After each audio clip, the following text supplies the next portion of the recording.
நம்முடைய ஜீவானாவா சிந்தனை பள்ளியினுடைய 360வது மெய்நிகர் மேடை இப்போது தொடங்குகிறது.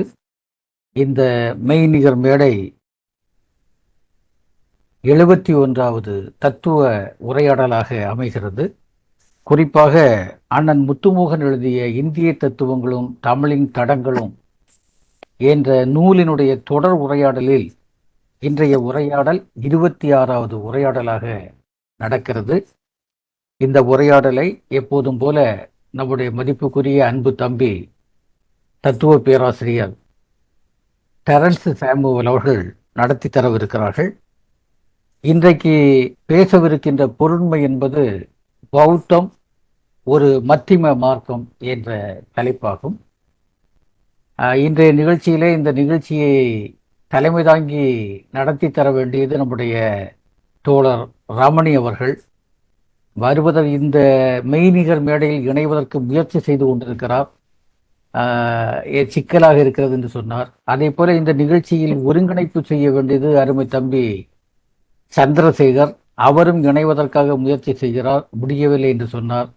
அதுபோல தம்பி ஜார்ஜ் அவரும் அப்படி 4-5 தோழர்கள் இணைவதற்கு முயற்சி செய்கிறார்கள். இன்றைக்கு இந்த மெய்நிகர் மேடை குறிப்பாக இந்த வெப்பெக்ஸ் என்ற செயலியில் அவர்கள் புதிய வர்சனை இன்றைக்கு நமக்கு தந்திருப்பதால் வழக்கமாக இணைவதில் உள்ள பிரச்சனைகள் இருக்கின்றன. என்றாலும் நம்முடைய நிகழ்ச்சியை நாம் இப்போது தொடங்கிவிடலாம் என்று நினைக்கிறேன். இந்த நிகழ்ச்சிக்கு வந்திருக்கக்கூடிய அன்பான தோழர்கள் எல்லோரையும் நான் மிக்க அன்போடு வரவேற்றுக் கொள்கிறேன். குறிப்பாக இன்றைய நிகழ்ச்சியில் நமக்கு ஒரு புதிய வரவாக ஒரு செகண்ட். சந்திரசேகர், ஆமா, நான் நிகழ்ச்சியை தொடங்கிட்டேன்பா. என்ன, சரி, ரைட். இன்றைக்கு நம்முடைய மெய்நிகர் மேடையில் ஒரு புதிய வரவாக வந்திருப்பது இலங்கையைச் சேர்ந்த மதிப்புக்குரிய பேராசிரியர் முனைவர் ரவீந்திரன் அவர்கள். தொடர்ச்சியாக பல்லாண்டுகளாக நம்முடைய மார்க்சிய சிந்தனையினுடைய வெளிச்சத்தில் அவர்கள் இலங்கையினுடைய பிரச்சனைகளையும் இந்திய பிரச்சனைகளையும் இணைத்து ஏராளமாக எழுதி கொண்டிருக்கிறார்கள். பணி ஓய்வுக்கு பிறகும் தொடர்ச்சியாக இந்த துறையிலே இயங்கிக் கொண்டிருக்கிறார்கள். வருகின்ற 17ஆம் தேதி படைப்பும் படைப்புலகும் என்ற நிகழ்ச்சியில் பேசுவதற்காக அவர்களை அழைத்திருக்கிறோம். அவர்கள் வருகிறார்கள். அதற்கு முன்னோடியாக இன்றைக்கு நம்முடைய நிகழ்ச்சியில் இன்றைக்கு வந்திருக்கிறார்கள். எனவே அவர்களை தனிப்பட்ட முறையில், ஏனென்றால் இந்த நிகழ்ச்சிக்கு வருவது மட்டுமல்ல, தொடர்ச்சியாக ஜீவானாவா சிந்தனை பள்ளியில் பங்களிப்புகளை செய்வதற்கு தயாராக இருக்கிறார்கள். எனவே மனமு வந்து அவர்களை வணங்கி வரவேற்றுக் கொள்கிறேன். அன்பான தோழர்களே, இன்றைய நிகழ்ச்சியினுடைய தொடக்கமாக தமிழ்த்தாய் வாழ்த்தை பாடுவதற்கு நம்முடைய அருமை நண்பன், என்னுடைய கல்லூரி தோழன், ஜீவானாவா சிந்தனை பள்ளியினுடைய இணை இயக்குனர் சைமன் அவர்களை அன்போடு வேண்டுகிறேன். மேடையில் இணைந்திருக்கும் அனைத்து தோழர்களுக்கும் இயக்குனர் எஸ்.கே. கங்கா அவர்களுக்கும் சிறப்புரையாற்ற வந்திருக்கக்கூடிய தோழர் டெரன்ஸ் சாமுவேல் அவர்களுக்கும் பணிவான வணக்கங்கள். தமிழ்த்தாய் வாழ்க. நீராறும் கடலுடுத்த நிலமடந்தை கெளிலொழுகும் இருந்த பெரும் தமிழனங்கே உன் சீரிழமை சிறம்பியந்து செயல் மறந்து வாழ்த்துதுமே.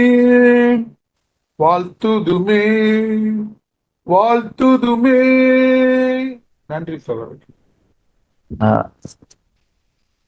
சைமன், மிக்க நன்றி. அடுத்து நாம் நேரடியாக நிகழ்ச்சிக்கு போய்விடலாம் என்று நினைக்கிறேன். இன்றைக்கு இசைப்பாடலை பாடுவதற்கு அருமை தம்பி சிவராமன் வர வேண்டும்.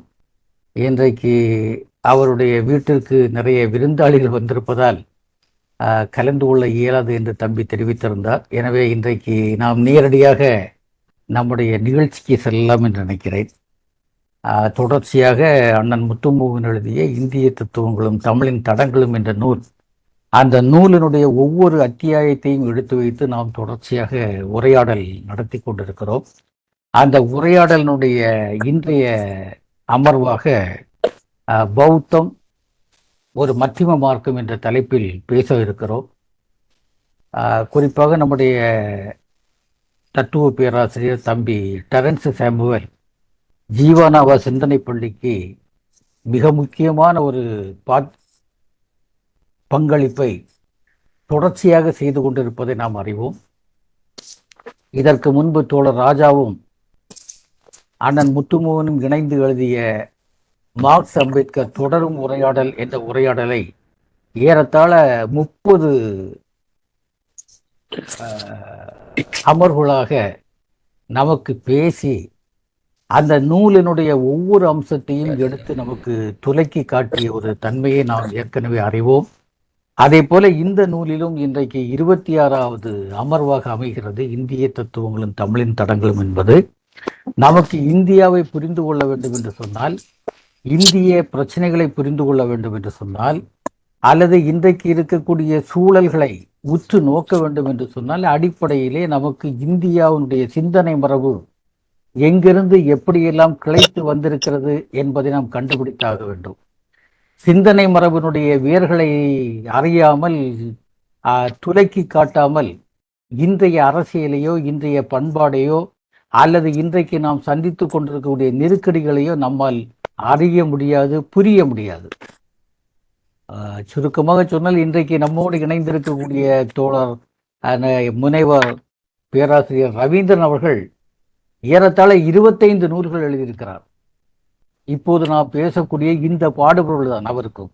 ஜாதி, மதம், பண்பாடு, வர்க்கம், ஜாதி என்று சொல்லி தமிழ் இலக்கியம் சார்ந்தும் பண்பாடு சார்ந்தும் 25 நூல்களை தொடர்ச்சியாக எழுதியிருக்கிறார். அடுத்து ஒரு நூல் இப்போது தயாராகி கொண்டிருக்கிறது, அதுவும் பண்பாடு பற்றிய ஒரு நூல் தான். எனவே இந்த பிரச்சனை என்ன காட்டுகிறது என்று சொன்னால், எதற்கு இத்தனை இந்த அளவுக்கு ஆராய்ச்சிகளை செய்ய வேண்டும் என்று சொன்னால், இவற்றையெல்லாம் ஆராய்ந்தால்தான் இந்தியாவில் இருக்கக்கூடிய அல்லது இலங்கையில் இருக்கக்கூடிய நம்முடைய இடதுசாரி தோழர்களுக்கு ஒரு பார்வை கிடைக்கும். நமக்கான ஒரு பார்வை தேவையாக இருக்கிறது. ஏற்கனவே நாம் பேசி வந்த பார்வையில் இருக்கக்கூடிய போதாமைகளை போக்குகின்ற அளவுக்கு இந்த சமூக உண்மைகளை, நாம் கண்டும் காணாமலும் போகக்கூடிய சமூக உண்மைகள், அந்த உண்மைகளை நாம் திருப்பி எடுத்து வைத்து பேச வேண்டி இருக்கிறது. இந்தியாவில் இருக்கக்கூடிய எல்லா விஷயங்களுமே கண்டஸ்டட் ஏரியாஸ் என்று சொல்லுவார்கள். குறிப்பாக வரலாறும் பண்பாடும் என்பது இந்தியாவிலே ஹைலி கண்டஸ்டட் ஏரியாஸ் என்று சொல்லுவார்கள். காரணம் என்று சொன்னால், இந்தியாவில் இருக்கக்கூடிய எல்லா விஷயங்களையுமே இந்த 2000 3000 ஆண்டுகளாகவே இது நடந்து கொண்டிருக்கிறது. அன்றைக்கும் நடந்தது, நடந்து கொண்டு வந்தது, இன்றைக்கும் அது நடந்து கொண்டிருக்கிறது என்று சொன்னால், இன்றைக்கு நம்முடைய வாழ்க்கை, அன்றாட வாழ்க்கையை அது அனுதினமும் பாதிக்கக்கூடிய அளவுக்கு அந்த சிக்கல்கள் வந்து கொண்டிருக்கிறது. வரலாற்றையும் பண்பாட்டையும் வைத்து கொண்டுதான் இன்றைக்கு ஏராளமான அரசியல் நம்முடைய நாட்டில் நடைபெற்று கொண்டிருக்கிறது என்று சொன்னால், அதை புரிவதற்கு கூட நமக்கு இந்திய சிந்தனை மரபுடைய வேர்கள் தெரிய வேண்டும், தமிழ் சிந்தனையினுடைய வேர்கள் நமக்கு தெரிய வேண்டும். அப்போதுதான் நாம் நம்மை நாமே இனம் காண முடியும், நம்முடைய பாதையை நம்மால் தீர்மானிக்க முடியும் என்ற நோக்கத்தில் தான் இந்த தொடர்ச்சியான உரையாடலை நாம் நடத்தி கொண்டிருக்கிறோம். காத்திரமான உரையாடல், கச்சிதமான உரையாடல்.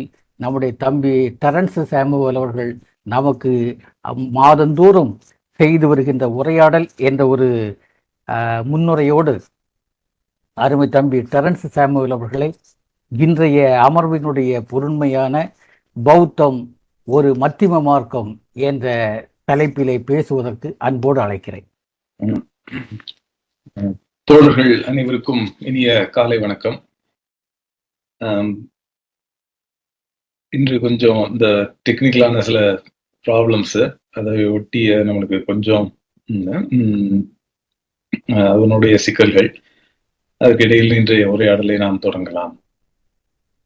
இன்றைய உரையாடலினுடைய தலைப்பு தோழர் முத்துமோகன் அவர்கள் எழுதிய அந்த புத்தகத்தினுடைய ஒரு பகுதி, பௌத்தம் குறித்த ஒரு ஒரு கட்டுரை.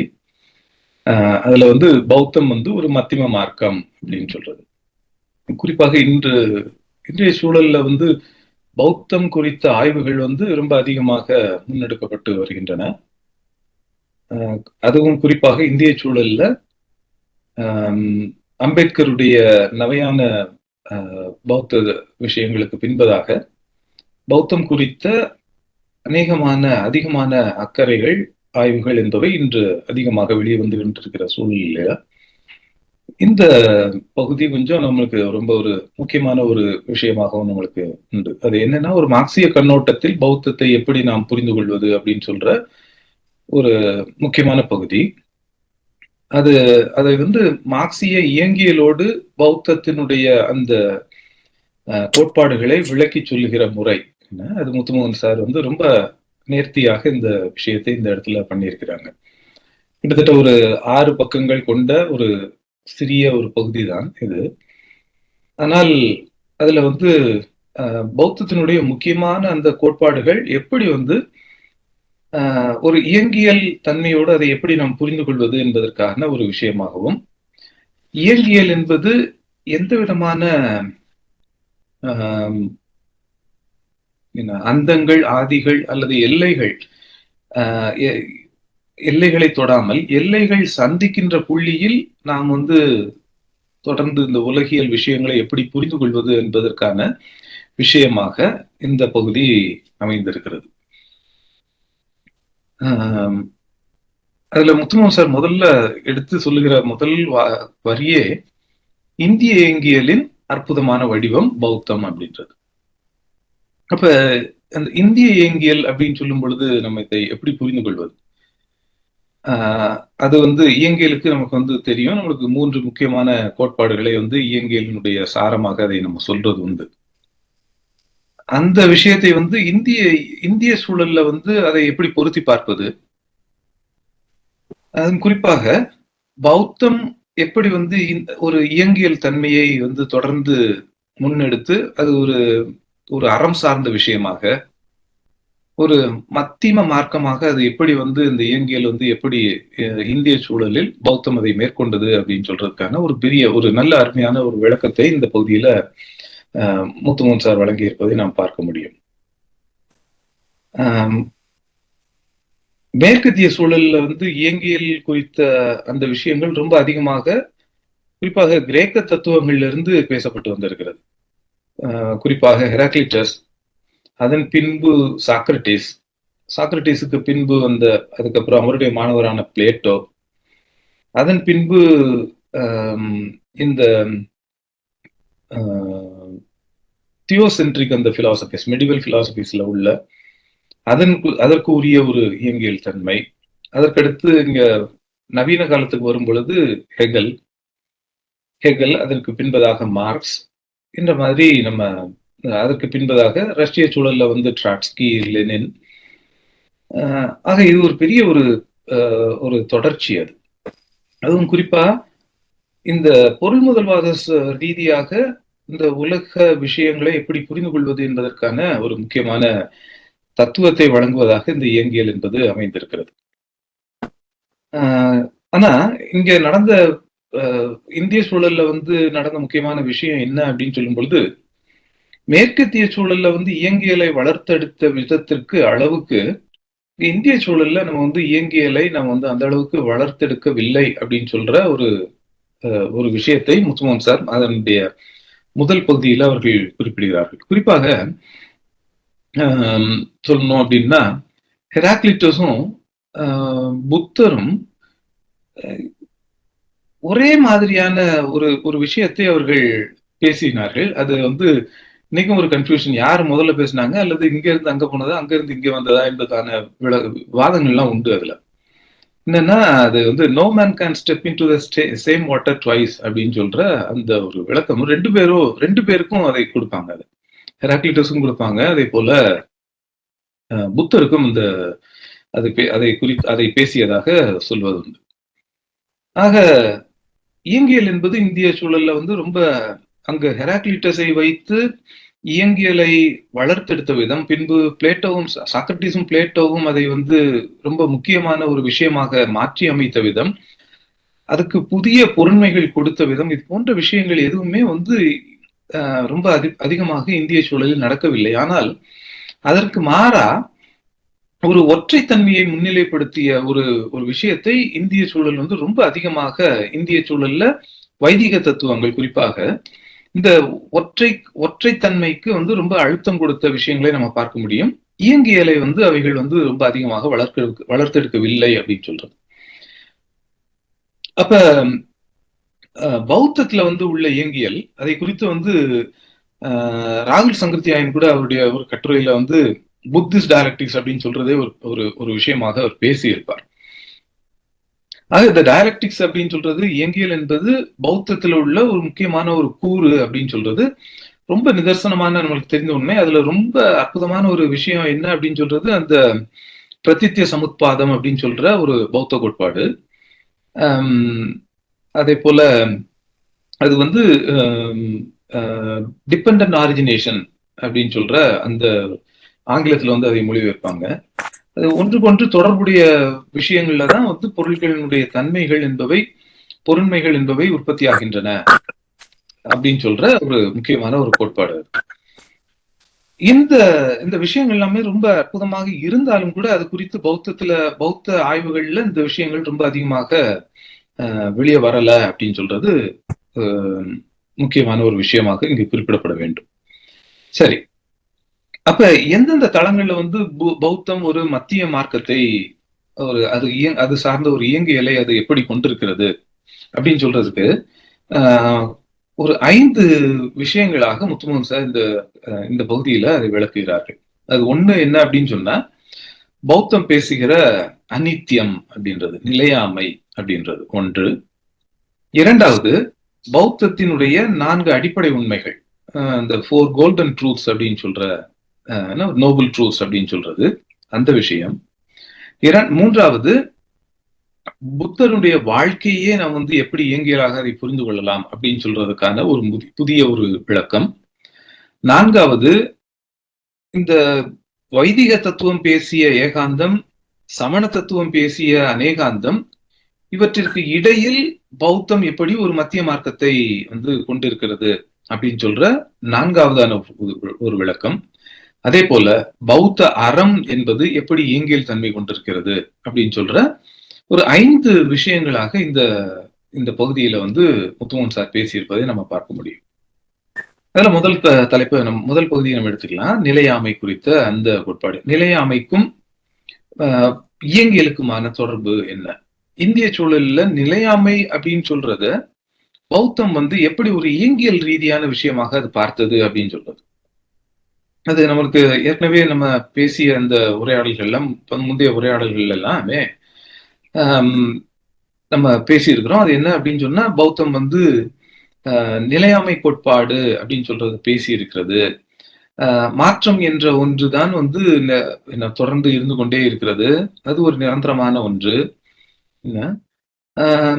அது வந்து மனம் கூட ஒரு நீரோட்டம் போல அது வந்து தொடர்ந்து செயல்பட்டு கொண்டிருக்கிற விஷயம் என்ன அப்படின்னு சொல்ற மாதிரியான விஷயங்களை நம்ம பார்த்திருக்கிறோம். அதனுடைய தொடர்ச்சியாகத்தான் பௌத்தம் அனாத்மவாதம் அப்படின்னு சொல்ற, அனாத்மவாதம் அப்படின்னு சொல்ற ஒரு முக்கியமான ஒரு தத்துவத்தை வளர்த்தெடுத்தது. அப்படின்னா ஆத்மாவுக்கு வந்து ஒரு நிலையான ஒரு பண்பு கிடையாது. அது வந்து அது தொடர்ந்து வந்து அதனுடைய சார்பினால தொடர்ந்து வந்து அது மாறிக்கொண்டே இருக்கக்கூடிய தன்மையை பெற்றுக் கொண்டிருக்கிறது அப்படின்னு சொல்ற அந்த தத்துவம் அனாத்மவாதம் அப்படின்றது. இதற்கு எதிர்நிலையில வந்து பேசியவர்கள் ஆத்மவாதம், அந்த ஆத்மவாதத்தை பேசியவர்கள் வைதிகர்கள் அப்படின்னு சொல்ற விஷயங்கள்லாம் நம்ம ஏற்கனவே நம்ம பார்த்திருக்கிறோம். இந்த அனாத்மவாதம், அனித்தியம், நிலையாமை அப்படின்னு சொல்றது பின்னால வர்ற தத்துவங்கள்ல அது ரொம்ப விரிவாக சூன்யவாதம் அப்படின்றதாக ரொம்ப வளர்த்தெடுக்கப்பட்டது. அது புத்தருக்கு பின்னதாக அது வந்து இளமை நிலையாமை அல்லது யாக்கை நிலையாமை என்ற விஷயங்களாகவும் இந்த தத்துவம் என்பது வளர்த்தெடுக்கப்பட்டது. ஆனால் இதுல முக்கியமான இந்த இளமை நிலையாமை, யாக்கை நிலையாமை அப்படின்னு பௌத்தம் சொல்றதுக்கும் இந்த நிலையாமையை வந்து மாயை என்று சொல்லிய வைதிக தத்துவங்களுக்கும் ஒரு பெரிய வேறுபாடு உண்டு. அது என்ன அப்படின்னு சொன்னா, இளமை நிலையாமை யாக்கை நிலையாமையை அழுத்தமாக பேசிய அந்த புத்தருக்கு பின்னால் வந்த அந்த தத்துவ போக்குகள் அறத்தை வந்து முன்னிலைப்படுத்துவதற்காக இந்த நிலையாமை தத்துவத்தை பேசின. ஆனால் வைதிக தத்துவங்களை பொறுத்த மட்டும் நிலையாமை தத்துவம் அப்படின்னு சொல்றது, நிலையாமை என்பது உலக மறுப்புக்காக, உலக வெறுப்புக்காக அது உபயோகப்படுத்தப்பட்டது அப்படின்னு சொல்றத நம்ம பார்க்க முடியும். ஆக பௌத்தத்தினுடைய அணுகுமுறையிலும் இந்த வைதிக தத்துவத்தினுடைய அணுகுமுறையிலும் ஒரு மிகப்பெரிய வேறுபாடு ஒண்ணு உண்டு.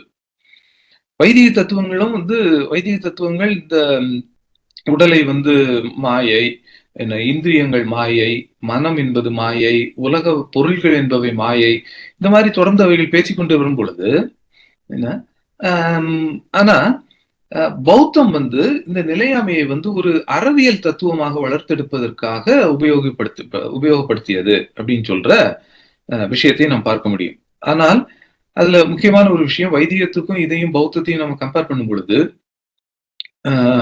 பௌத்தம் என்பது தனி மனிதத்தை வளர்ப்பதற்காக இந்த நிலையாமை தத்துவங்களை பேசவில்லை, அறத்தை வளர்த்தெடுப்பதற்காக இந்த நிலையாமை தத்துவங்களை பேசியது அப்படின்னு சொல்றதையும், அதற்கு எதிர்நிலையில வைதிக தத்துவங்கள் என்பது தனி மனிதத்தை வந்து முக்கியத்துவப்படுத்தி, தனி மனித ஆத்மா என்பதை முக்கியத்துவப்படுத்தி, தனி மனித ஆத்மா வந்து நிலைத்த தன்மை கொண்டது அப்படின்னு சொல்றதை முக்கியத்துவப்படுத்தி, ஒரு அறவியல் என்ற தன்மைக்கு முக்கியத்துவம் கொடுக்காமல் அதை ஒரு அனுபூத தத்துவமாக அல்லது அதை வந்து ஒரு பெரிய ஒரு அறிவு சார்ந்த ஒரு எபிஸ்டமாலஜிக்கல் பிரச்சனையாக அவைகளை வளர்த்தெடுத்தன அப்படின்னு சொல்ற விஷயத்தை பார்க்க முடியும். ஆனால் இதனுடைய பௌத்தத்திலிருந்து வந்த இந்த நிலையாமை தத்துவம், இந்த அனித்தியம் அனாத்மம் என்பது பிற்காலங்கள்ல வந்து ஒரு அதனுடைய அதீத வடிவமாக இன்னொரு நிலைத்த உலகம் குறித்த ஒரு விஷயத்துக்கும் அதனை வந்து இட்டு சென்றார்கள் அப்படின்னு சொல்ற விஷயமும் நம்ம பார்க்க முடியும். ஆக புத்தர் பேசிய அந்த நிலையாமையிலிருந்து இந்த தத்துவங்கள் ரொம்ப வெவ்வேறு திசைகள்ல வளர்த்தெடுக்கப்பட்டன அப்படின்னு சொல்ற ஒரு விஷயத்தை நம்ம பார்க்க முடியும். ஆனா முத்துமன் சார் சொல்ற முக்கியமான ஒரு விஷயம், இந்த அனித்தியம் குறித்து அல்லது நிலையாமை குறித்து சொல்ற விஷயம் என்ன அப்படின்னா, இந்த மார்க்சிய இயங்கியல்ல நம்ம முக்கியமாக கருத்தாக நம்ம பேசுகிற இந்த அளவு மாற்றம் என்பது பண்பு மாற்றமாக மாறும், பண்பு மாற்றங்களுக்கு இட்டு செல்லும் அப்படின்னு சொல்ற விஷயத்த இந்த நிலையாமை குறித்த அந்த தத்துவங்களின் அடிப்படையில் இந்த மார்க்சிய ரீதியாக பௌத்தத்தினுடைய இயங்கியலை புரிந்து கொள்வதற்கான ஒரு முயற்சியை முத்துமோகன் சார் இந்த இடத்துல பேசுகிறாங்க. அப்ப இது வந்து இந்த நிலையாமை அப்படின்னு சொல்றது, நிலையாமையை வந்து மாற்றங்கள் வந்து தொடர்ந்து நிகழ்ந்து கொண்டே இருக்கின்றன அப்படின்னு சொல்லும் பொழுது, இந்த மாற்றங்கள் என்பவை ஒரு அளவு மாற்றம் என்பது ஒரு பண்பு மாற்றமாக, ஒரு அறிவியல் ரீதியான விஷயமாக அது மாற்றம் பெறுகிறது அப்படின்றதாக நம்ம இதை பொருண்மைப்படுத்த முடியும் என்று முத்துமோகன் சார் இந்த இடத்துல பேசுகிறார்கள். இது முதல் அந்த பகுதியில இந்த நிலையாமை தத்துவம் என்பது எப்படி இயங்கியல் தத்துவமாக வளர்க்கிறது அப்படின்னு சொல்றதுக்கான முதல் விஷயம். இந்த இரண்டாவது விஷயம், இந்த 4 நோபல் ட்ரூத்ஸ் என்று அறியப்படுகிற பௌத்தத்தினுடைய 4 அடிப்படை உண்மைகள். அது நம்மளுக்கு எல்லாருக்கும் தெரிஞ்ச ஒரு விஷயம்தான். துக்கம், துக்கத்திற்கான காரணம், துக்கத்திற்கான முடிவு ஒன்று உண்டு, அந்த முடிவுக்கான பாதை ஒன்று உண்டு அப்படின்னு சொல்ற அந்த 4 முக்கியமான அந்த உண்மைகள். அப்ப துக்கம் குறித்து பேசும் பொழுது துக்கத்திற்கான காரணம் என்ன அப்படின்னு சொல்லி பேசும் பொழுது, அது வந்து இந்த துக்கம் என்பது ஒரு வாழ்வின் முரண்பாடுகளிலிருந்து, அந்த வாழ்வின் முரண்பாடுகள் எவ்வாறு மனித மனத்தை பாதிக்கின்றன என்பதான ஒரு விஷயம். இதை வந்து ரொம்ப அற்புதமாக அம்பேத்கர் கூட அதை விளக்கி இருப்பார். அதுல வந்து புத்தரா கார்ல் மார்க்ஸா என்ற அந்த சிறிய அந்த நூல்ல புத்தரையும் கார்ல் மார்க்ஸுடைய அந்த தத்துவங்களையும் ஒப்பிடும் பொழுது அம்பேத்கர் இதை வந்து இப்படி விளக்கி இருப்பார். அதாவது என்ன அப்படின்னு சொன்னா, தனி மனித விருப்பங்களின் முரண் அப்படின்றதுதான் துக்கம், ஏன்னா கான்ஃபிளிக்ட் ஆஃப் இன்ட்ரெஸ்ட், அதுதான் வந்து துக்கமாக புத்தர் பேசியது அப்படின்னு சொல்லிட்டு அம்பேத்கர் ஒரு விளக்கம் கொடுப்பார். இன்னொரு விளக்கம் என்ன கொடுப்பார் அப்படின்னா, தனி உடைமை என ஒரு தனிநபருடைய உடைமை என்பது பிறருக்கு எவ்வாறு அவர்களுடைய அந்த உரிமைகளையும் அவர்களுடைய நலன்களையும் பாதிப்பதாக இருக்கும் என்ற விஷயத்தை இந்த துக்கம் என்ற கோட்பாட்டின் மூலமாக புத்தர் பேசியதாக அம்பேத்கரும் அதுல விளக்குவார். அதாவது மார்க்சியத்தையும் பௌத்தத்தையும் கம்பேர் பண்ணும் பொழுது இந்த ரெண்டு விஷயங்களும் வந்து ஒன்றாக இணைந்து போகின்றன என்பதாக அம்பேத்கர் அந்த இடத்துல விளக்குவார். ஆக இந்த துக்கத்திற்கான காரணம் என்பது அது வந்து சமூக முரண்பாடுகளிலிருந்து அல்லது அந்த வெளிப்புறமான முரண்பாடுகளிலிருந்து தான் இந்த துக்கம் என்பது ஆரம்பிக்கிறது. ஆனா இங்க பேசுறது முக்கியமாக பேசுறது என்ன அப்படின்னு சொன்னா, வெளிப்புற முரண்பாடுகளை வந்து சால்வ் பண்றது அதனுடைய விஷயங்கள்லாம் புத்தர் ஏற்றுக்கொண்டாலும் மறுமுனையில் அந்த துக்கத்தை வந்து ஒரு அகநிலைப்படுத்துகிற ஒரு விஷயத்தையும் நாம் பார்க்க முடியும். ஆக இது ஒரு புறநிலை அகநிலைக்கான இயங்கியல் அப்படின்னு சொல்ற மாதிரியும் இந்த விஷயத்தை நம்ம பார்க்க முடியும். அதே நேரத்துல இந்த ரெண்டு விதமான இந்த நிலையாமை, இந்த வாழ்வின் முரண்பாடு, இவைகள்ல இருந்து ரெண்டு விதமான தத்துவங்கள் உருவாயின. ஒன்று வந்து என்ன அப்படின்னா, இந்த உலகம் என்பது உண்மை, அதனால இந்த எப்படியும் அதை வாழலாம், இந்த உலகத்துல எப்படியும் வாழலாம் அப்படின்னு சொல்ற ஒரு அதீத நிலைமை. மற்றொரு அதீத நிலைமை என்ன அப்படின்னு சொன்னா, நிலையாமை, துக்கம் உண்டு, அதனால இந்த உலகம் என்பதே பொய், மாயை அப்படின்னு சொல்ற இன்னொரு அதீத நிலைமை. இந்த ரெண்டு அதீத நிலைமைகளும் குறிப்பாக ஒன்று வந்து விமர்சனமற்ற ஒரு நுகர்வாதத்தை வந்து எடுத்து சென்றது, அடுத்தது வந்து உலகமே வந்து உலகை விலக்கிய துறவை வந்து மைய நிலைப்படுத்தியது. ஆக இந்த எதிர் நிலைமைகளை நம்ம வந்து இந்திய தத்துவங்கள்ல நம்ம பார்க்க முடியும்.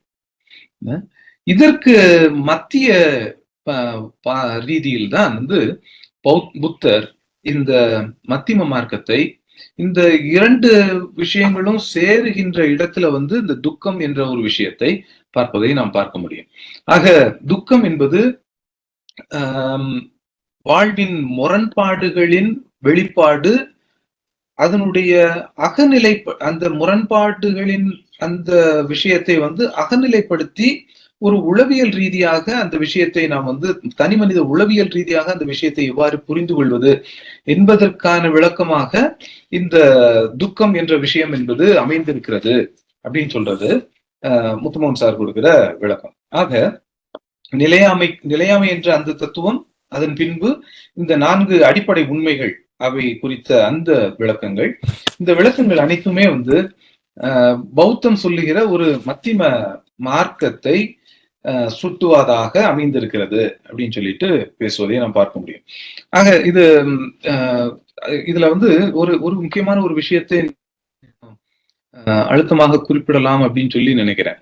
இது என்ன அப்படின்னு சொன்னா, அம்பேத்கருடைய அந்த விளக்கம்.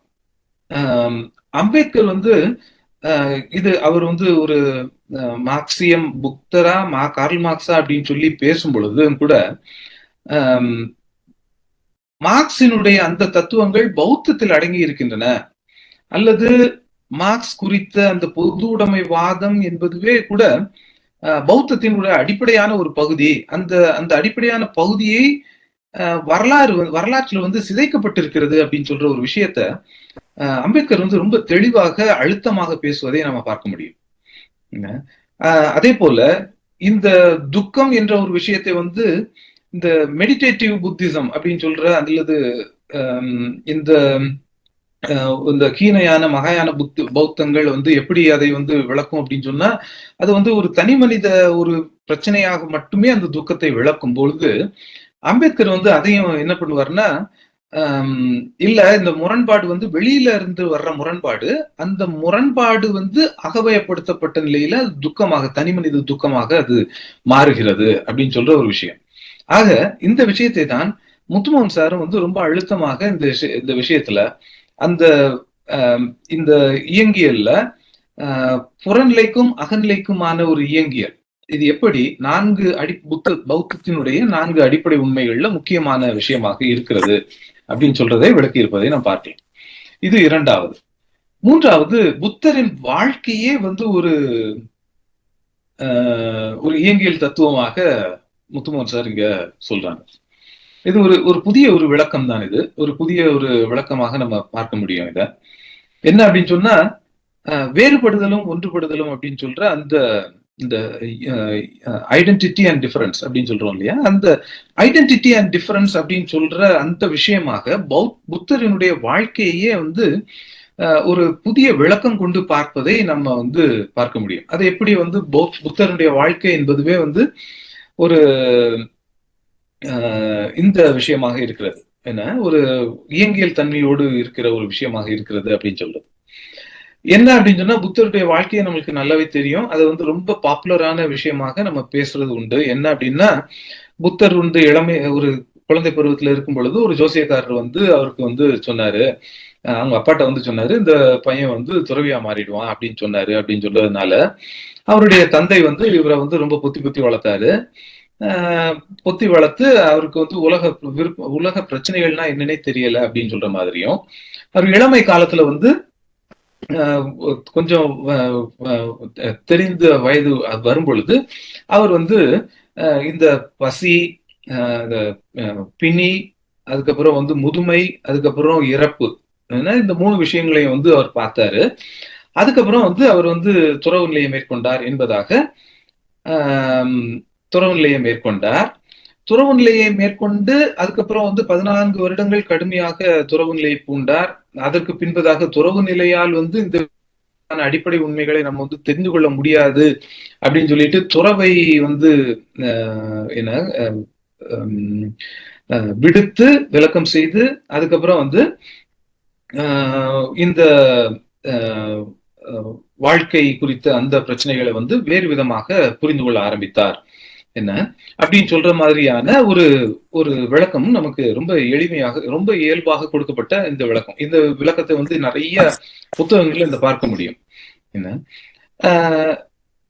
இது கரெக்டா அப்படின்னு சொல்றது அடுத்து அம்பேத்கருடைய பார்வையில எப்படி அப்படின்னு சொல்லி வரலாம். அதுக்கு முன்னதாக இந்த பௌத்தருடைய அந்த வாழ்க்கை நிலைப்பாடு, வாழ்க்கை வந்து அந்த அவருடைய வாழ்க்கையினுடைய அந்த நிலை வளர்ச்சி அப்படின்னு சொல்றதே வந்து அதுக்குள்ளேயே ஒரு பெரிய ஒரு இயங்கியல் தன்மை இருப்பதாக முத்துமோகன் சார் சொல்றாங்க. அது என்ன அப்படின்னு சொன்னா,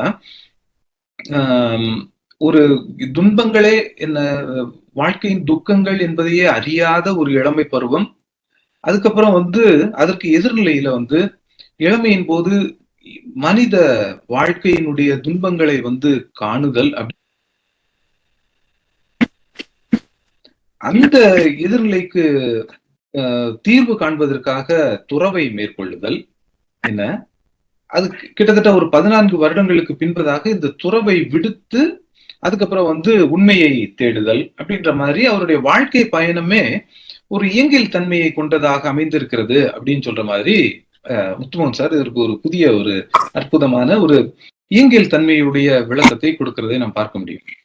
ஆனா இது இந்த மாதிரி பாப்புலராக எழுதப்பட்ட இந்த விஷயங்கள் இருக்குல்ல, அதாவது என்னன்னா புத்தர் வந்து இளமையில வந்து அவருக்கு வந்து மனித துன்பங்களே அறியாமல் வளர்ந்தார் அப்படின்னு சொல்ற ஒரு விஷயத்தை அம்பேத்கர் வந்து கேள்விக்குட்படுத்துவார். அவருடைய அந்த புத்தரும் அவரது தம்மமும் என்ற அந்த நூல்ல இந்த விஷயத்தை முக்கியமான விஷயமா இந்த விஷயத்தையே அவர் வந்து அம்பேத்கர் வந்து கேள்வி உட்படுத்துவார். அது என்ன அப்படின்னு சொன்னா, இவ்வளவு ஞானம் பெற்ற ஒரு மனிதன் ஒரு மனித வாழ்க்கையின் சாதாரண இந்த விஷயங்கள், அதாவது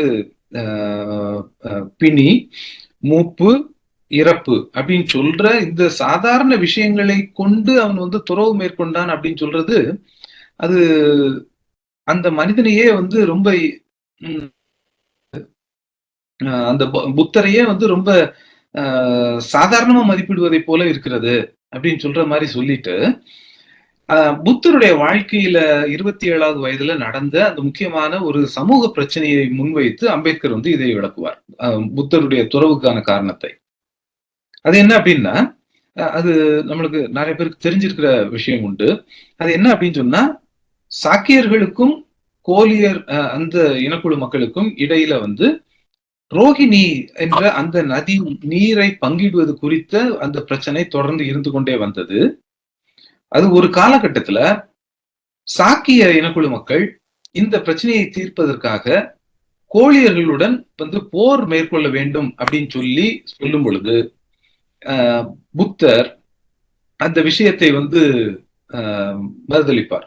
போர் வந்து எதற்கும் வந்து தீர்வாக அமையாது அப்படின்னு சொல்ற ஒரு விஷயத்தை சொல்லிட்டு, இந்த போருக்கு எதிர்நிலையில வந்து உரையாடல் மூலமாக இந்த விஷயத்தை நாம் தீர்க்கலாம் அப்படின்னு சொல்லி புத்தர் சொல்வது, அதை வந்து பிற உறுப்பினர்கள் அதை ஏற்க மறுத்ததால் அவர் வந்து இனக்குழு வாழ்க்கையை விட்டு, ஏனென்றால் அந்த இனக்குழு சொன்ன அந்த விஷயத்தை புத்தர் ஏற்க மறுத்ததால் அவர் அந்த இனக்குழு வாழ்க்கையை விட்டு வெளியே போக வேண்டிய நிலைமை ஏற்பட்டது. அதனாலதான் நான் வந்து துறவு பூண்டு இந்த மனித துன்பங்களுக்கான அடிப்படையான விஷயங்கள் என்ன என்பதை காண விளைந்தார். அதன் பின்னதாக அவர் வந்து ஒவ்வொரு தத்துவ புலம் சார்ந்த அந்த தத்துவவாதிகள்கிட்ட வந்து தொடர்ந்து அவர் வந்து பயணம் மேற்கொண்டு அவர்களோடு உரையாடி விவாதித்து, ஆனா வந்து அதுக்கு பின்பதாக இந்த தத்துவங்கள் எதுவுமே வந்து தான் கொண்டிருக்கிற அந்த கேள்விகளுக்கு பதில்கள் கொடுக்காது அப்படின்னு சொல்ற சூழ்நிலையில துறவு அல்லது இந்த தத்துவ நிலைப்பாடுகளை எல்லாம் விடுத்து அவர் பின்னதாக அவர் வந்து மனித வாழ்க்கையினுடைய துன்பங்களுக்கான காரணங்களை கண்டுபிடிப்பதற்கான ஒரு முயற்சியை மேற்கொண்டார் அப்படின்னு சொல்ற மாதிரி அம்பேத்கர் வந்து அதை விளக்குவார். ஆக இந்த 2 விதமான விளக்கங்களும் இதனை நம்ம எடுத்துக்கலாம். இந்த 2 விதமான விளக்கங்களும் வந்து புத்தருடைய வாழ்க்கையை அடிப்படையாக கொண்ட விளக்கங்கள். இந்த 2 விளக்கங்கள்லையுமே கூட இந்த ஏங்கியல் தன்மையை நம்ம பார்க்க முடியும். அது என்ன அப்படின்னு சொன்னா, போர் என்ற ஒரு அதீதமான ஒரு விஷயம் எந்த விதமான நிகழ்வுக்கும் தீர்வாக அமையாது, உரையாடல் என்பதே தீர்வாக அமையும் என்ற அந்த விஷயமே என்ன இயங்கியல் தன்மை கொண்டது அப்படின்னு சொல்றதையும் புரிய முடியும். இந்த உரையாடல் அப்படின்னு சொல்றதே வந்து ஒரு இயங்கியல் தன்மை கொண்ட ஒரு விஷயம். இதை வந்து சாக்ரட்டிஸனுடைய அந்த உரையாடல் டயலாக்ஸ்லயும் நம்ம பார்க்க முடியும், பிளேட்டோவுடைய டயலாக்ஸ்லயும் இந்த விஷயத்தை நம்ம பார்க்க முடியும். என்ன ஆக இந்த விஷயங்கள் வந்து புத்தனுடைய வாழ்க்கையே கூட ஏறக்குறைய இந்த என்ன அடிப்படையில் இயங்கியல் தன்மை கொண்ட ஒரு விஷயமாக அமைந்திருந்தது அப்படின்னு சொல்றதாக முத்துமோகன் சார் இதை விளக்குவார்கள். அடுத்த விஷயம் இந்த ஏகாந்தம் அநேகாந்தம் அப்படின்னு சொல்ற ஒரு விஷயம். இந்த நம்ம போன உரையாடல்கள்ல இந்த ஏகாந்தம் அநேகாந்தம் அது எப்படி வந்து சாதியம் சார்ந்த அல்லது சாதிய மறுப்பு சார்ந்த விஷயமாக தத்துவமாக இவைகள் எவ்வாறு வளர்த்தெடுக்கப்பட்டன என, குறிப்பாக வைதிக தத்துவங்கள்ல அது ஏகாந்தமாகவும், சமண தத்துவத்துல வந்து சாதிய அந்த விதமான அந்த முயற்சிகளை மறுப்பதற்கான ஒரு தத்துவமாக அநேகாந்தமும் எவ்வாறு உருவாயின அப்படின்னு சொல்ற மாதிரியான சில விஷயங்களை நம்ம பார்த்தோம். இதுல புத்தருடைய இடத்துல இருந்து பார்க்கும் பொழுது புத்தர் வந்து 2 ஏகாந்தத்தையும் அவர் வந்து ஒத்துக்கொள்ளல, அதே போல பண்ணிய பார்வைகள் தான் சாத்தியம் அப்படின்னு சொல்ற அந்த இடத்துக்கும் புத்தர் போகல. இந்த 2 இடத்துக்கும் போகாம அதுக்கும் இடையில நடுவுல ஒரு மத்திய மார்க்கத்தை அவர் புத்தர் வந்து கண்டுபிடிக்கிறார். அது என்ன அப்படின்னு சொன்னா, நம்ம ஏற்கனவே நம்ம சொன்னது போல பிரதித்திய சமுத்பாதம் அப்படின்னு சொல்றது. இந்த பிரதித்திய சமுத்பாதம் அப்படின்னு சொல்றது என்ன அப்படின்னு சொல்லும் பொழுது, ஒன்றின் ஒன்று அது வந்து தொடர்பு கொள்வதன் மூலமாகத்தான் என்ன அதனுடைய அந்த நிகழ்வுகள், உலக நிகழ்வுகள் என்பவை நிகழ்கின்றன அப்படின்னு சொல்றது. இதே ஒரு விஷயத்துல வந்து இந்த கர்ம கோட்பாட்டையும் வந்து பௌத்தம் வந்து இன்றைய வைதீகம் பேசுகிற அந்த கர்ம கோட்பாட்டையும் பௌத்தம் அது வந்து நிராகரித்தது. அதற்கு எதிர்நிலையில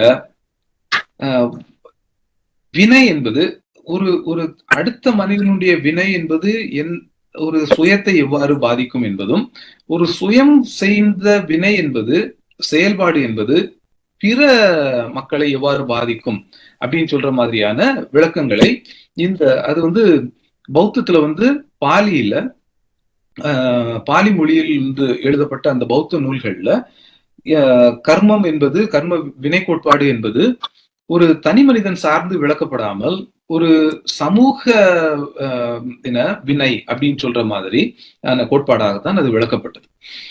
அது வந்து சோசியோ கர்மா அப்படின்னு சொல்லுவாங்க. ஆனா இந்த விஷயத்தை வந்து இண்டிவிஜுவலிஸ்டிக் கர்மாவாக மாற்றியது இந்த வைதீகம் சார்ந்த, பார்ப்பனியம் சார்ந்த அந்த விஷயங்கள். அவைகள் வந்து சாதியத்தை வந்து நிலைநிறுத்துவதற்காக இந்த கர்ம கோட்பாட்டை அவைகள் முன்மொழிந்தன அப்படின்னு சொல்ற மாதிரி நம்ம பார்க்க முடியும்.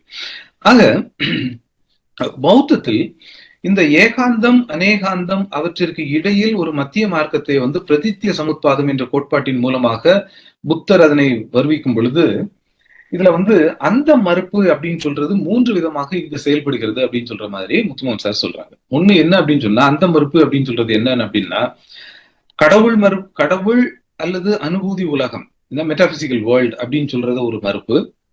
மற்றொன்று இந்த பொருள் உலகம் குறித்த அந்த அந்தம், பொருள் உலகமே வந்து முடிவான ஒரு விஷயம் அப்படின்னு சொல்றதை குறித்த அதையும் மறுப்பு. அதே போல இந்த தனி மனிதத்தையே வந்து ஆன்மாவாக, தனி மனித உடல், மனம், இந்த விஷயங்களை ஆன்மாவாக, அந்த ஆன்மாவே தனி மனிதனுடைய அந்தமாக உருவகிக்கிற இன்னொரு தன்மை. ஆக இந்த 3 விதமான அந்தம் குறித்த மறுப்புகளை பௌத்தம் மேற்கொள்கிறது. என்ன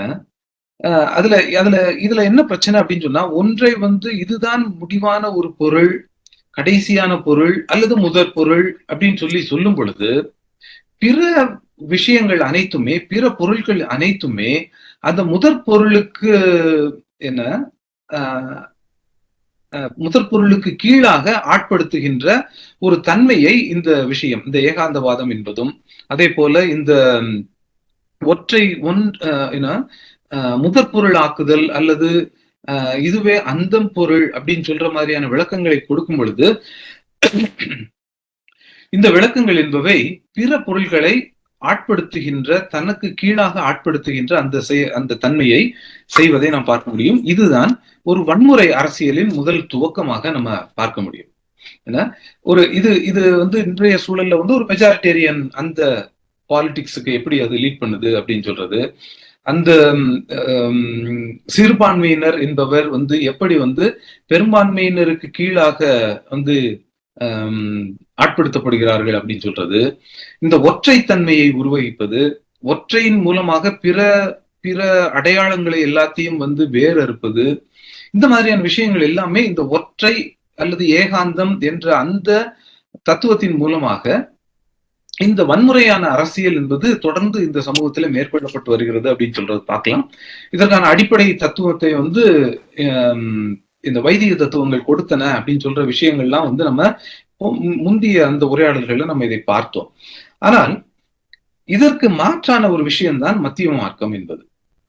அது என்ன அப்படின்னு சொன்னா, முத்துமன் சார் இதை எப்படி விளக்குகிறார்கள் அப்படின்னு சொன்னா, எந்த எல்லையும் ஏற்காத,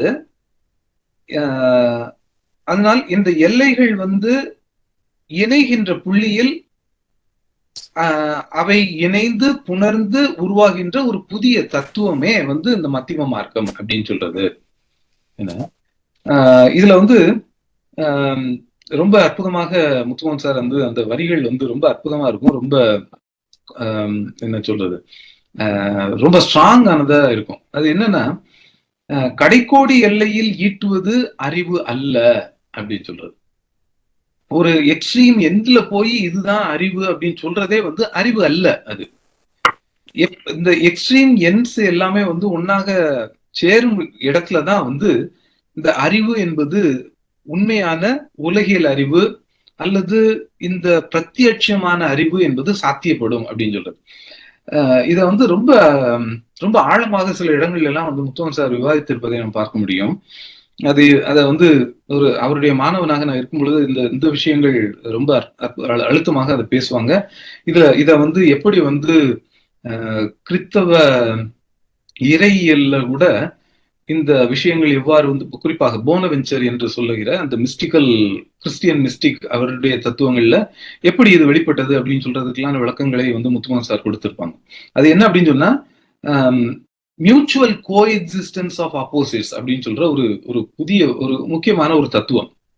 என்ன, ரெண்டு எல்லைகள்லயும் வந்து அறிவு இருக்கு அப்படின்னு சொல்லி நினைக்காம இந்த ரெண்டு எல்லைகளும் உறவாட விட்டு அந்த உறவாடலில் உருவாகின்ற அந்த விளக்கம்தான் ஏறக்குறைய இந்த உலகத்தை விளக்குவதற்கான பிரத்யட்சமான அறிவாக இருக்க முடியும் அப்படின்னு சொல்ற ஒரு விஷயத்தை இந்த தத்துவங்கள் mutual coexistence of opposites அப்படின்ற தத்துவங்கள் விளக்குகின்றன. இதே விஷயத்தை தான் பௌத்தத்திலும் முத்துமன் சார் பார்ப்பதை நம்ம பார்க்க முடியும்.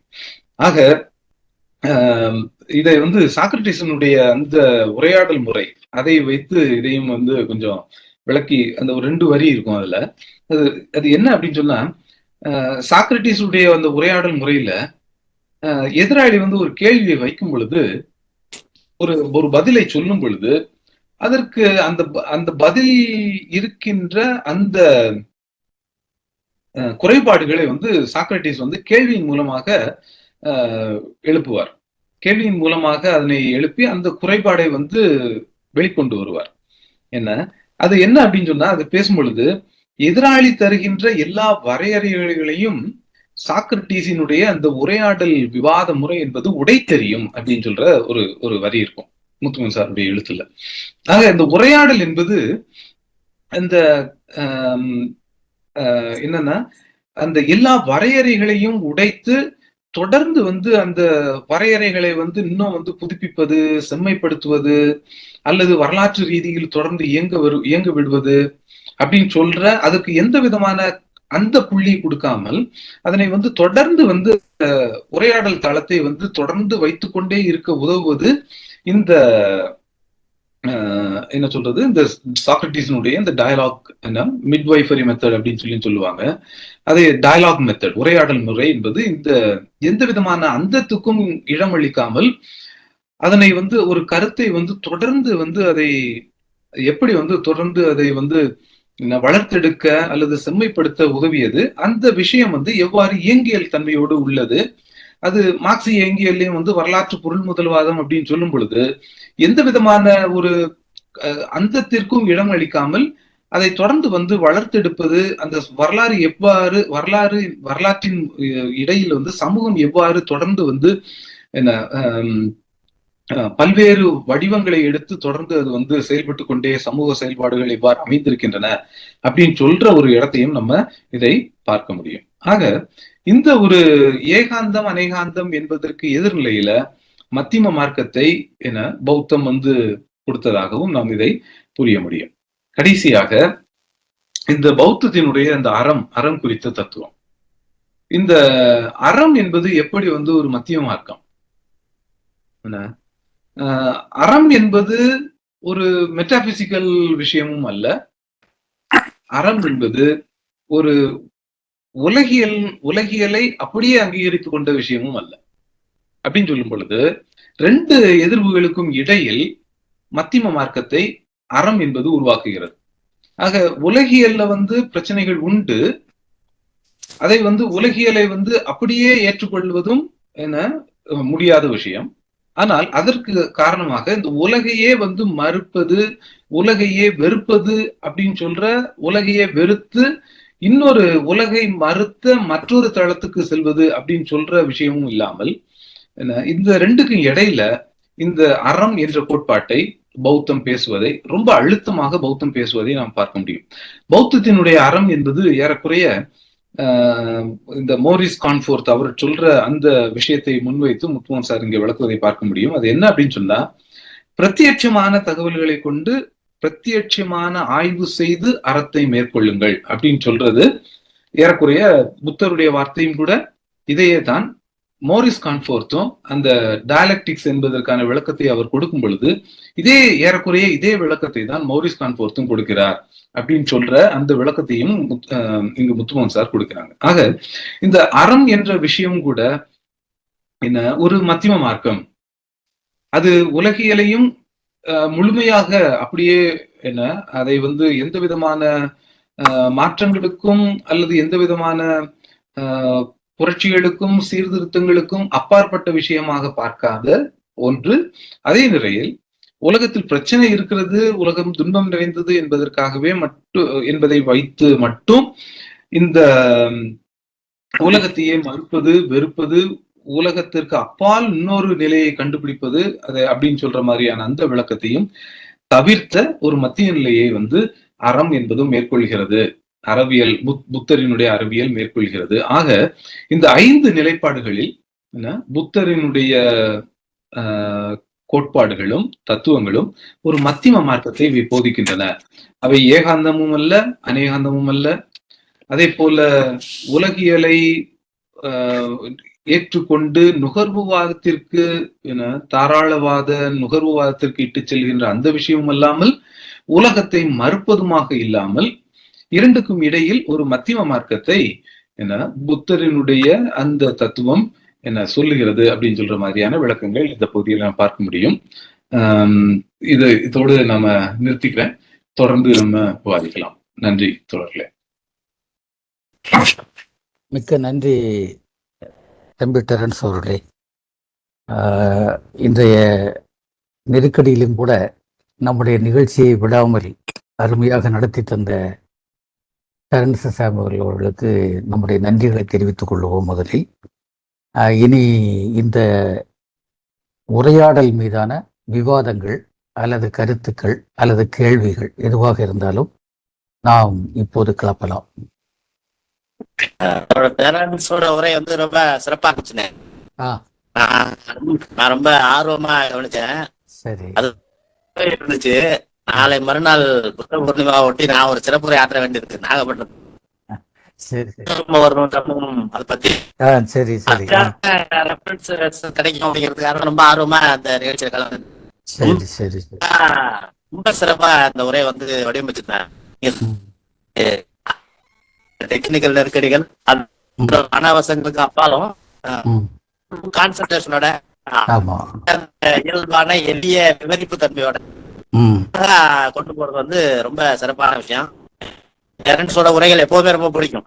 தத்துவார்த்த ரீதியான உரையாடல்கள்ல வகிக்கக்கூடிய ரீதியான உரையாடல் பொதுவா கடினமானவை. கடினத்தன்மையை நீக்கி இலக்குத்தன்மையோடு மிக இயல்பாக அழகாக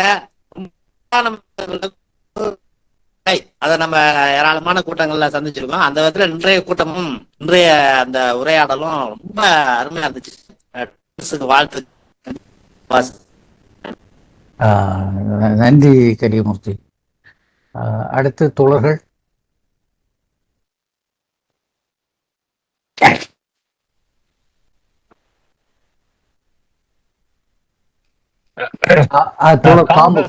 தோழர் பேசுங்க தோழர். பேச முடியாது. அப்படியா? சரி சரி சரி சரி சரி சரி. அன்பான தோழர்களே, ஒரு இந்த இன்றைய உரையாடல்ங்கிறது மிக அடிப்படையான ஒன்றாக நாம் கருத வேண்டும் என்று நினைக்கிறேன். ஏனென்றால் இந்திய சூழலில் இந்தியாவினுடைய பூர்வீக மரபிலிருந்து தோற்றம் கொண்டது பௌத்தம். அது அண்ணன் முத்துமோகன் இதில் தெளிவாக சொல்லுவார்கள். சிந்துவெளி நாகரிகத்தினுடைய பண்பாட்டு வடிவமான சாமனியம், யோக மரபு, அந்த இரண்டினுடைய அடிப்படையிலிருந்து தான் பௌத்தம் கிளைத்து வருகிறது. அப்போ அதுவே நமக்கு ஒரு மிக முக்கியமான ஒரு விஷயமாக நான் கருதுகிறேன். இந்திய பூர்வீக அமைப்பில் இந்திய சமூக அமைப்பினுடைய ஒரு வெளிப்பாடாக பௌத்தம் வெளிப்படுகிறது. அப்படி வெளிப்படக்கூடிய பௌத்தம் கூட என்னவென்று சொன்னால், அன்றைக்கு ஆதிக்கம் செலுத்திக் கொண்டிருந்த ஆரிய தத்துவம் அல்லது வைதிக தத்துவம் அல்லது வர்ணாசிரம தர்மம், அதற்கு எதிரான எதிர்வினையாக இது அமைந்தது என்பதும் மிக முக்கியமான ஒன்றாக இருக்கிறது. எனவே முற்போக்காளர்களுக்கு, இடதுசாரிகளுக்கு பௌத்தம் என்பது மிக அடிப்படையான ஒன்றாக நாம் இந்த இடத்தில் கருதலாம்.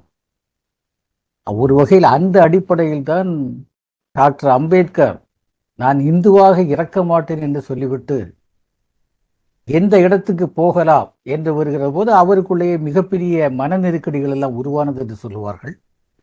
அந்த நேரத்தில் நம்முடைய தந்தை பெரியார் கூட கொடுத்த ஆலோசனை என்பது நீங்கள் முஸ்லிம் மதத்துக்கு மாறுங்கள் என்றுதான் அவர் ஒரு ஆலோசனையை சொன்னதாக சொல்லுவார். ஆனால் டாக்டர் அம்பேத்கர் கடைசியாக தேர்ந்தெடுத்த இடம் என்பது பௌத்தம். அந்த பௌத்தத்தை அவர் தேர்ந்தெடுத்ததில் அவருடைய ஒரு ஆழ்ந்த சிந்தனை வெளிப்படுகிறது. இந்தியாவில் இருக்கக்கூடிய மரபுகளில் எந்த மரபு நமக்கான மரபு என்பதை புரிந்து அந்த பூர்வீக மரபை டாக்டர் அம்பேத்கர் தேர்ந்தெடுத்து பௌத்தத்தை தழுவினார் என்பது ஒரு வரலாற்றில் உள்ள ஒரு மிகப்பெரிய திருப்புமுனை என்றே சொல்லலாம். அதற்கு காரணமும் இதுதான். இதுல பேசிட்டு வரும்போது என்னன்னா, ஒரு இடத்துல அண்ணன் முத்துமோகன் ஒரு கருத்து, அதாவது பௌத்த கருத்துக்களே வைத்துக்கொண்டு பௌத்தத்துக்கு எதிரான நிலைப்பாடுகளை எதிரிகள் உருவாக்குகின்ற போது ஒரு பதில் சொல்லுவது போல அண்ணன் முத்துமோகன் ஒரு விஷயத்தை சொல்லுவார். அப்படி வருகின்ற போது, நான் இந்த உலகத்தை தவிர வேறு எதையும் பேசவில்லையே என்று புத்தர் சொல்லுவாராக இருக்கலாம் என்று போகிற போக்கில் ஒன்றை சொல்லி போவார். இதனுடைய பொருள் என்பது, புத்தர் இந்த உலகத்தை பற்றி தான் பேசினார், இந்த உலகத்தினுடைய பிரச்சனைகளை பற்றி தான் பேசினார், இந்த உலகத்தில் உள்ள மனிதர்களை பற்றி தான் பேசினார், இந்த மனிதர்கள் அடைகின்ற துக்கத்தை பற்றி, துன்பத்தை பற்றி, அதை மாற்றுவதை பற்றி தான் பேசினார். அதற்கு நேர்மாறாக நமக்கு வைதீகமோ அல்லது ஆரியமோ பேசிக் கொண்டிருந்தது, விண்ணில் உள்ள தத்துவங்களை பேசிக் கொண்டிருந்தது. வாழ்க்கையை மறுமையில் கொண்டு அடைக்கக்கூடிய விஷயமாக, இம்மையில் இந்த வாழ்க்கையில் உள்ள மாற்றங்களை பற்றி கவலைப்படாமல் அடுத்த ஜென்மம், அடுத்த வாழ்க்கை, அங்கேதான் உனக்கு விடுதலை கிடைக்கும் என்று பேசிக் கொண்டிருக்கிற போது புத்தர் கடைசி வரையிலும் இந்த மண்ணை பற்றியும் இந்த மண்ணில் வாழுகிற மக்களை பற்றியும் பேசினார் என்பது மிக அடிப்படையான ஒன்றாக இருக்கிறது. குறிப்பாக அவருடைய சிந்தனையிலே சமதை என்பது அந்த காலத்திலே இருந்திருக்கிறது. சமத்துவம், அவருடைய சங்கம் என்பது சமத்துவ சங்கமாக இருந்திருக்கிறது. எல்லா ஜாதிகளும் அதிலே பங்கெடுத்திருக்கிறார்கள். அந்த காலத்திலேயே அடிமைப்பட்ட ஜாதிகள், இல்லட கீழ் ஜாதிகள் என்று சொல்லக்கூடிய ஜாதிகளும் கூட அவருடைய சங்கத்திலே மேலான பொறுப்புகளில், அதிகாரமான பொறுப்புகளில் கூட இருந்திருக்கிறார்கள் என்று சொன்னால் அது புத்தனுடைய மிகப்பெரிய விசாலமான ஒரு இடத்தை காட்டுகிறது. ஏன்னா புத்தனுடைய சிந்தனை என்பது நாம் எடுத்து ஆள வேண்டிய ஒரு அடிப்படையான ஒரு விஷயத்தை சொல்லுது. அதுல அவர் எந்த விதமான அந்த அதீதமான கடைக்கோடிகளுக்கு போகாமல் மைய நீரோட்டத்தில் நின்று கொண்டு இரண்டினுடைய விஷயங்களையும் எடுத்து பார்க்கக்கூடிய அந்த உரையாடல் தன்மை, அதை மிக அடிப்படையாக வருது. அது தம்பி டெரன்ஸும் மிக அருமையாக இந்த இடத்துல எடுத்து சொன்னாங்க. அந்த மத்திம தளம் என்று சொல்லுவதே ஒரு வகையில ஒரு உரையாடல் தளம் தான். இன்றைக்கு நாம் எல்லாம் பேசிக் கொண்டிருக்கக்கூடிய ஒரு உரையாடல் தளம், எல்லாவற்றையும் உரையாடி அதன் மூலமாக தீர்வுகளை கொண்டு வரக்கூடிய தன்மை. அந்த வகையில பார்க்கும்போது அந்த காலத்திலேயே நம்முடைய புத்தருடைய பார்வை என்பது மிகப்பெரிய ஜனநாயகமாக இருந்திருக்கிறது, மிகப்பெரிய ஜனநாயகவாதியாக இருந்திருக்கிறார். அன்றைக்கு புத்தர் சொன்ன விஷயங்கள், அவருடைய சங்கம் தீர்மானித்த விஷயங்கள் எல்லாமே கூடி பேசிதான் முடிவு செய்யப்பட்டிருக்கிறது, தன்னிச்சையாக முடிவு செய்யப்படவில்லை. எல்லோரும் கூடி பேசி அது ஒரு அந்த காலத்திலேயே ஒரு மிகப்பெரிய ஜனநாயக நடைமுறைக்கு கூட புத்தர் ஒரு மிகப்பெரிய அடிப்படையை கொடுத்திருக்கிறார். அந்த வகையில அந்த அண்ணன் முத்துமனுடைய இதிலும் பார்த்தேன், தம்பி டெரன்ஸ் சொன்னாங்க, காங்கிரீட் சிச்சுவேஷன் காங்கிரீட் அனாலிசிஸ் என்ற ஒரு சொல்லாக்கம். அது அந்த இயங்கியலுக்கு இந்த இதை சொல்லக்கூடிய பிரிட்டிஷ் மார்க்சியர் என்ற ஒரு குறிப்பு அதில் இருக்கிறது. ஆனால் நான் அறிந்த வரையில் இந்த காங்கிரீட் சிச்சுவேஷன் காங்கிரீட் அனாலிசிஸ் என்ற சொல்லாக்கம் என்ற கருத்தமைப்பை கொடுத்தது மாமேதை லெனின். லெனினுடைய எழுத்துக்களில் அது இருக்கிறது. மார்க்சியம் என்பது வேறு எதுவும் இல்லை, காங்கிரீட் சிச்சுவேஷன் காங்கிரீட் அனாலிசிஸ் என்பது. இயங்கியலுக்கும் அதை சொல்லுவார். அது ஒரு தகவலுக்காக சொல்லி வேற தோழர்கள் யாராவது பேசுறீங்களா? நம்ம இலங்கையிலிருந்து நம்ம தோழர் பேராசிரியர் ரவீந்திரன் அவர்கள் வந்திருக்கிறார்கள். நம்மை போல இந்த தத்துவ பிரச்சனைகளில் ஆழங்கால் பட்ட பயணப்படுகின்ற ஒரு அருமையான தோழர் நம்முடைய ரவீந்திரன் அவர்கள். அவர்களை இந்த நிகழ்வு குறித்தும் இந்த உரையாடல் குறித்தும் அவர்களுடைய கருத்தை பதிவு செய்ய அன்போடு அழைக்கிறேன். வணக்கம். மிக அருமையான சிறப்பாக இந்த தன்னுடைய கருத்துக்களை தோழர் வெளிப்படுத்தி இருந்தால், அடிப்படையில் இப்போ நீங்கள் குறிப்பிட்ட மாதிரியான 2 விடயங்கள், இப்போ அறம் சார்ந்து மத்திம மார்க்கமாக பார்த்தது என்ற அந்த விஷயம், மற்ற கோட்பாட்டு ரீதியில இருக்கக்கூடிய மத்திம மார்க்கம் சார்ந்த அந்த விடயங்கள். இரண்டாவது, இப்ப பொதுவாக நாங்கள் மேலோட்டமாக பார்க்கிற போது சமணம் அதீதமான துறவரத்துக்கு, உடலை அதீதமாக வருத்துகின்ற நடைமுறைகளுக்கு முக்கியத்துவம் கொடுத்தது. பிராமணியம் இந்த உலக வாழ்வை அனுபவித்துக் கொண்டே மோட்சம் பற்றி அக்கறைப்படுவதாக இருந்தது. இந்த 2 பாதைகளையும் நிராகரித்து கொண்டு ஒரு மத்திம மார்க்கத்தை புத்தர் எடுத்தார் என்கிற அந்த விஷயம். ஆனா இந்த அறம் என்ற தம்மம், புத்த தம்மம் என்கிற அந்த விடயங்கள், அதுல சமணம் பார்த்த கண்ணோட்டத்தில இருந்தும் அல்லது வைதிக நெறி பார்க்கிற கண்ணோட்டத்தில இருந்தும் புத்தர் எவ்வாறு வேறுபட்டு பார்த்தார், மத்திம மார்க்கம் அதுல இருந்தன்ற விஷயம். இல்ல ஒரு விடயம் ஒன்று இருக்கு, என்னன்னு சொன்னால் சமணம் முழுக்க வணிக கருத்தியலுக்கான வணிக தேவையை சார்ந்த கருத்தியலாக இருந்தது. பௌத்தம் அன்றைய தேவையில வணிக சமூகத்துக்கு பயன்படத்தக்க கருத்தியல்களை முன்வைச்சாலும் கூட அதனிடம் இயங்கியல் தன்மை அதிகமாக இருந்தது. ஒரு வகையில் அவர் நிலம் சார்ந்த வாழ்முறையும் புத்தர்ல கூட தாக்கம் செலுத்தி இருக்கலாம். வணிக எழுச்சி ஏற்படுகிற ஒரு காலத்துல அந்த புதிய சமூகத்துக்கான ஏற்பட்டு விட்ட சூழல்ல அந்த புதிய வணிக மேலாதிக்கம், அந்த வணிகம் சார்ந்த அரசியல் தேவைப்பட்ட போது சமணம் முழுக்க அதற்காக நின்றது. ஆனால் பௌத்தம் ஏற்கனவே அந்த நிலத்தோடு பிணைந்த வாழ்வியலையும் தனக்குள்ள கொண்டிருந்தது, அந்த புதிய மாற்றத்துக்கான கருத்தியலையும் தனக்குள்ள கொண்டிருந்தது. அப்ப அவருக்குள்ள அந்த இயங்கியல் தன்மை ஒன்று மாறுகிறது, அந்த மாற்றம் சார்ந்து அவருக்குள்ள இருந்த தேடல்கள்.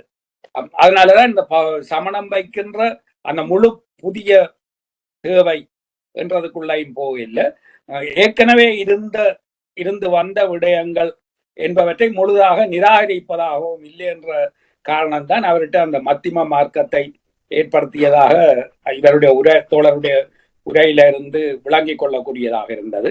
ஏனென்றால் பின்னால கிறிஸ்துக்கு பின் 4ஆம் நூற்றாண்டுக்கு பிறகு வருகிற போது இந்த பிரச்சனை ஒன்று வருது. பௌத்தம் மிக இலகுவாக அந்த இயங்கிய தன்மை காரணமாக நிலப்பிரபுத்துவ சமூக முறைக்கு ஏற்ற கருத்தியல் மாற்றத்துக்கு போகிறோம். அதனாலதான் பிறகு அந்த நில உடைமை கருத்தியல் சார்ந்து உலக மதமாக அதனால மாற முடிஞ்சது. தெற்காசிய நாடுகளுக்கு, தூர கிழக்கு நாடுகளுக்கு, இலங்கைக்கு போன்ற நாடுகளுக்கு அது பரவக்கூடியதாக இருந்தது. ஏன்னா அந்த நிலப்பிரபுத்துவ வாழ்முறைக்குரிய தத்துவமாக அதனால மாறக்கூடியதாக இருந்தது. அப்ப இந்த மத்தியம மார்க்கம் என்றது அந்த இயங்கியலுக்கும் பயன்பட்டதுன்றது இந்த உரை நூடால எனக்கு கிடைத்த இருக்கக்கூடிய ஒரு விஷயம். என்னுடைய பார்வையில இன்னொரு இது என்னன்னு சொன்னால், தமிழ்நாட்டில தான் ஆசீவகம் வலுவோடு அது சமகாலத்திலே அது 4 பேரோடு தொடர்படுத்தி பார்க்கப்படுற ஒரு தத்துவ முறை. ஆனா தமிழ்நாட்டில ஏற்பட்டிருக்கக்கூடிய ஆசீவக சிந்தனை முறை என்றது புத்தராலேயோ அல்லது மகாவீரராலேயோ, சமணத்தாலேயோ பௌத்தத்தாலேயோ விளங்க முடியாத ஒன்றாக இருந்தது. ஏனென்றால் ஏறத்தாழ 300 வருஷங்கள் சமத்துவ நெறி சார்ந்த ஒரு வாழ்நிலைக்குரியதாக தமிழ்நாடு இருந்தது. பௌத்தத்துக்கு அந்த ஆசிவன் தோற்றம் பெற்றதுக்கும் பிறகு ஏறத்தாழ 200 வருடங்கள் பௌத்தம் சமணம் தோன்றுவதற்கு முன்னர் விவசாய மேலாதிக்கம் ஏற்பட்ட சமூகமாக வட இந்தியா இருந்தது. அதுக்கு பிறகுதான் வணிக எழுச்சி வருகிறது, வணிக மேலாதிக்கம் வருகிறது. ஆனால் தமிழ்நாட்டை பொறுத்த வரைக்கும் கிறிஸ்துவின் 7ஆம் நூற்றாண்டிலேயே நகர உருவாக்கம் தொடங்குகிறது என்றதை கீழடி கொடுமணல்ல கிடைத்த பொருட்கள் காட்டியிருக்கு. ஆகவே ஒரு 100 வருடங்களுக்கு மேல ஒரு சமத்துவமான ஊடாட்டத்தோடு வணிகம், விவசாய எழுச்சிக்கு முதலே, விவசாய மேலாதிக்கத்துக்கு முதலே வணிக எழுச்சி, அது மேலாதிக்கம் அல்ல, எழுச்சி. அதனால திணை என்ற பேசுபொருள் இருந்தது. அதுக்கு பிறகும் இன்னும் 300 வருடங்கள் சமத்துவத்தோடு அந்த திணை வாழ்க்கை இருந்தது. அப்ப அதுக்கு பிறகும் ஆசிரியர்களிடம் இருந்த சிந்தனை முறை சமத்துவம் சார்ந்ததாக இருந்தது. அந்த ஆசிரியர்களோடு புத்தர் கூடின விவாதங்களை நடத்தி இருக்கிறார். புத்தருக்குள்ள வந்த சமத்துவம் அல்லது மத்திம மார்க்கம் என்றதுக்குள்ள ஆசீர்வாதத்தின் தாக்கமும் இருக்கும் என்றது என்னுடைய ஒரு கருத்து. அதை தொடர்ந்து ஆய்வு செய்யப்பட வேண்டிய ஒரு முறை. நான் நினைக்கிறேன் அடுத்த வாரம் நான் இந்த இடங்களுக்கு எப்படி வந்தேன் என்றதை பற்றி பேசுறதாக இருக்கும். அப்போது நாங்கள் விரிவாக பேச முடியும். நன்றி. மிக்க மிக்க மகிழ்ச்சியும் நன்றியும் தோழரை. ஏன்னா இன்னைக்குள்ள நிகழ்ச்சியினுடைய ஒரு ஹைலைட் நீங்க வந்ததுதான். தம்பி டெரன்ஸனுடைய உரை என்பது நாங்கள் மாதத்தில் 2 முறை தொடர்ச்சியாக கேட்டு கேட்டு எங்களுடைய செவிகள் எப்போதுமே தம்பி டெரன்ஸனுடைய உரைக்காக காத்திருக்கும். ஆனால் இன்றைய நிகழ்ச்சியில நீங்க வந்திருந்து ஒரு மிக முக்கியமான ஒரு கருத்தோட்டத்தையும் தந்து, குறிப்பாக நீங்கள் கடைசியில் சொன்ன விஷயம் என்பது புத்தனுக்கு ஆசிவகத்தோடு உள்ள ஒரு உரையாடல் இருந்தது என்று ஒரு கருத்தை சொல்லியிருக்கிறீர்கள். இந்த கருத்து முழுக்க முழுக்க இதுவரையிலும் நாங்கள் அறியாத ஒரு கருத்தாகவும் இருக்கிறது. மிக முக்கியமான ஒரு கருத்தை முன்வைத்திருக்கிறீர்கள். அந்த வகையில் இந்த நிகழ்ச்சியை உங்களுடைய வருகையால், உங்களுடைய இந்த கருத்தூட்டத்தால் எங்களை மிகவும் மகிழ்ச்சிக்கு உள்ளாக்கியிருக்கிறீர்கள். மிக்க நன்றி தோழரை. அப்போ வேற யாராவது தோழர்கள் கருத்துக்கள் சொல்லணுமா, அல்லது டெரன்ஸ் ஏதாவது கேள்விகள் கேட்கணுமா? அது இல்லைன்னா நம்ம டெரன்ஸை பேச போட்டுடலாம். சரி தோழர்களே, அப்போ டெரன்ஸ்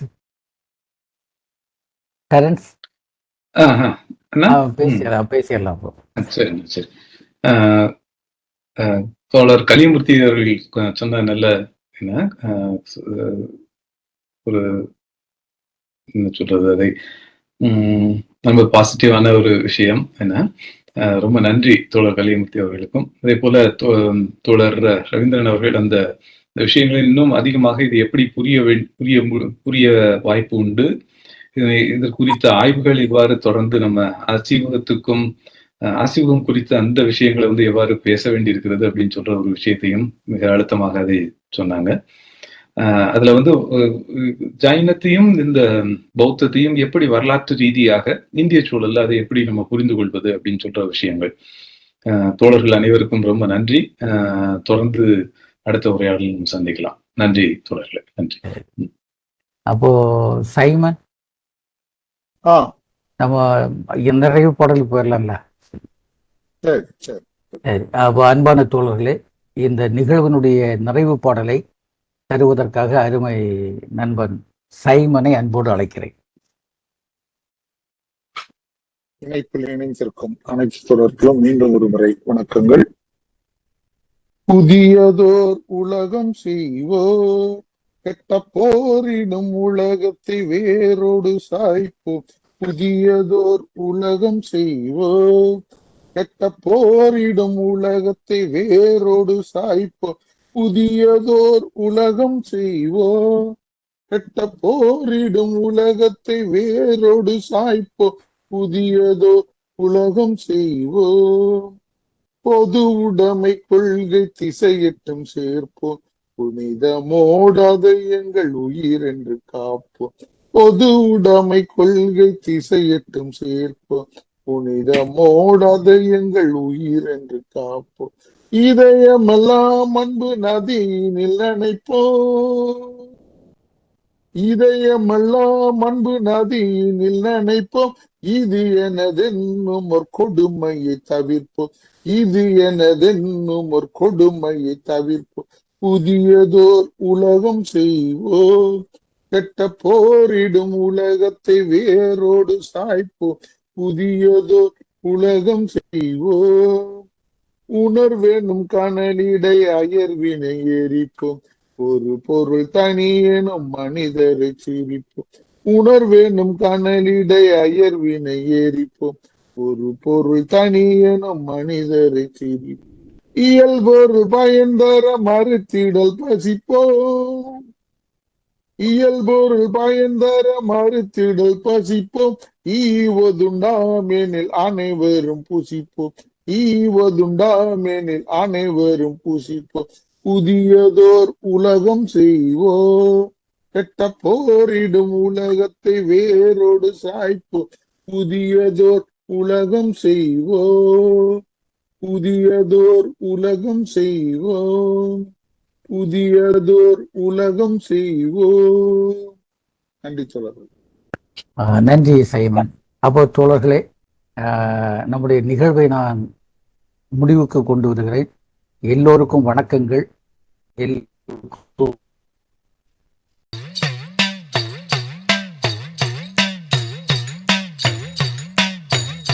பிறப்பு ஒக்கும் எல்லா உயிர்க்கும் சிறப்பு ஒவ்வா செய்தொழில் வேற்றுமையான். பிறப்பு ஒக்கும் எல்லா உயிர்க்கும் சிறப்பு ஒவ்வா செய்தொழில் வேற்றுமையான்.